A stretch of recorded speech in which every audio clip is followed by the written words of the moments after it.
ठीक है sir. Sir इसके अलावा एक चीज़ और है, निवेशक जो हैं वो तो हमेशा ऐसे ही सवाल पूछते हैं कि इक्विटी वर्सेस गोल्ड बता दीजिए क्या बेहतर रिटर्न देगा, रियल एस्टेट वर्सेस इक्विटी बता दीजिए क्या बेहतर रिटर्न देगा, इवन म्यूचुअल फंड्स में भी इक्विटी वर्सेस डेट कहाँ ज़्यादा बेहतर है पैसे डालना।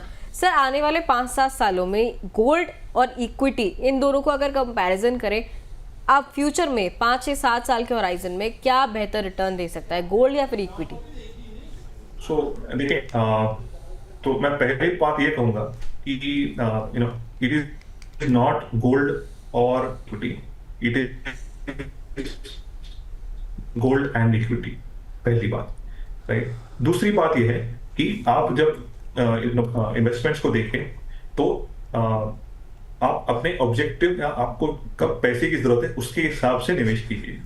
राइट। ये अलग अलग एसेट क्लासेस हैं, उनके अलग अलग कैरेक्टरिस्टिक्स हैं, अलग अलग पोटेंशियल हैं।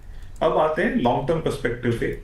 लॉन्ग टर्म पर्सपेक्टिव से आज के समय में भी जो जो ग्रोथ प्रोस्पेक्ट इंडिया का है, खास करके इक्विटी साइड पर, जो अगला 10 से 15 साल कम से कम जो ग्रोथ प्रोस्पेक्ट है, ठीक है, उसके हिसाब से हमारी राय में तो यही है कि आपका अच्छा खासा एलोकेशन जो है वो इक्विटी ओरिएंटेड इन्वेस्टमेंट्स में होना चाहिए, और उसको थोड़ा सा डी रिस्क करने के लिए आप गोल्ड में रखें।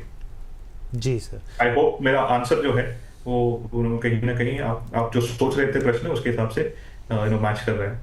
जी जी सर। अच्छा सर, एक प्रिंस जी का सवाल है, ये बेसिकली कह रहे हैं कि I sell silver, please guide me, I sell, मतलब बेसिकली सर लोगों के अपने अपने व्यूज़ हैं, उन्होंने अपनी बिकवाली करी है कि भाई सिल्वर के इस भाव पे आगे वो देखेंगे किस तरीके से क्या स्थिति। हमारे बहुत सारे शोज़ आते हैं गोल्ड सिल्वर के ऊपर, तो वहाँ पूछ सकते हैं। लेकिन मैं आपसे पूछना चाहता हूँ सर, आपका एक्सपोजर है सर गोल्ड सिल्वर में? अगर है तो अगर आप शेयर करना चाहें तो कितना है?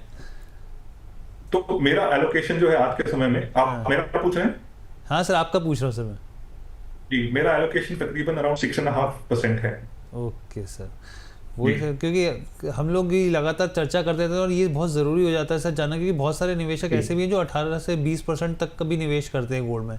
तो ऐसे में ये समझना हो जाता है कि भाई, तो उसमें कोई गलत नहीं है हर्ष, उसमें कोई गलत नहीं है अगर उनकी उनकी जो एपेटाइट, वन, और दूसरी क्या है कि उनका कितना कन्विक्शन है और क्या स्टेज से उन्होंने पोर्टफोलियो बिल्ड करना शुरू किया।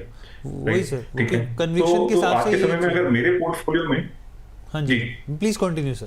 जी, तो आज के समय में अगर मेरे पोर्टफोलियो के हिसाब से अगर मेरा एलोकेशन जो है अराउंड 6 to 7% के आसपास जो एलोकेशन है, राइट, और जिस तरह से मैं व्यू कर रहा हूँ अपने ऑब्जेक्टिव्स और अपने गोल्स की, राइट, तो वो मुझे क्लियरली दिखाएगा कि मुझे और क्या चेंजेस लाने हैं।